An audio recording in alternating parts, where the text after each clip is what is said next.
नेपाल के साथ साथ इसमें हमारे भी 105 लोग लापता हैं। वो लोग जो भोलेनाथ के दर्शन करने कैलाश जा रहे थे, अब उनके घरों का फोन नहीं लग रहा। 30 से ज्यादा जवान थाने समेत बह गए हैं। जो बचाने वाले थे वो खुद लापता है। 60 मजदूर सुरंग के अंदर थे और सुरंग के मुंह पर पूरी की पूरी नदी आ गई। बांध टूटा, हेलीकॉप्टर बचाने पहुंचा था, लेकिन खाली लौटना पड़ा क्योंकि उतारने के लिए जमीन ही नहीं बची थी। और ये पानी रुका नहीं है, ये गंडक बनकर बिहार आ रहा है। 8 जिले अलर्ट पर है। लेकिन अगर आपको लगता है कि सबसे ज्यादा खौफ इन तस्वीरों का है तो आप गलत हैं, क्योंकि सबसे ज्यादा खौफ लापरवाही का है। 13 महीने पहले इसी नदी में यही तबाही आई थी, जांच हुई थी, रिपोर्ट बनी थी। उस रिपोर्ट में लिखा था कि यह दोबारा होगा, लेकिन शायद सब कुछ रिपोर्ट में ही फाइल हो गया। और उसके बाद कुदरत ने वो दिखाया जिसका अंदेशा उसने पहले दिया था। इसलिए कुदरत का सरप्राइज नहीं है।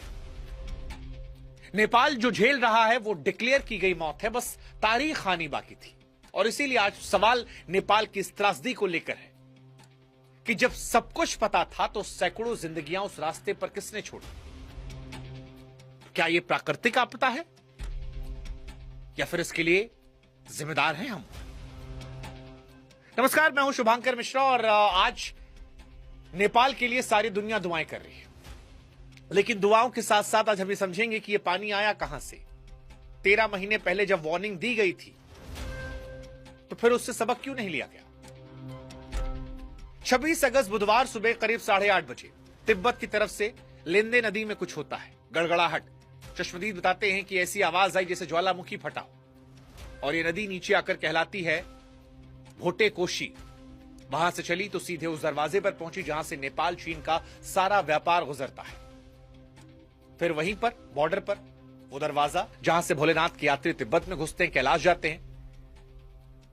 यानी उस सुबह मौत ने वो दरवाजा चुना जहां सबसे ज्यादा लोग खड़े थे, ट्रक वाले, मजदूर, पुलिस वाले और यात्री। इसके बाद 9 बजे रसू वागड़ी पहुंचता है ये सैलाब, और यहीं पर वो सीसीटीवी वाला सीन आता है। कस्टम, ट्रक, इमिग्रेशन सब बह जाता है। 9:15 बजे जिले के सबसे बड़े अफसर तक खबर पहुंचती है। तब तक पानी टिमुरे बाजार को निगल चुका है। और यहां पर एक बात नोट करने वाली, पूरी कहानी इसी पर है। उस दिन रसुआ में बारिश नहीं हो रही थी। खुद जिला अफसर ने कहा, यानी ये बादल पटने वाली बाढ़ नहीं थी, ये पानी कहीं और से आया था। पानी दौड़ता है, रास्ते में जो आता है, गांव, बाजार, सबको निगलता चला गया, बस्तियों को। जितनी तेजी से आया उतनी तेजी से गुजर गया, और पीछे कीचड़, मलबा, सन्नाटा सब छोड़कर चला गया। इस तबाही का अगर आप हिसाब लगाएंगे तो आप जानते हैं नेपाल में इस पानी ने क्या क्या निकला। सबसे पहले रक्षकों को निकला।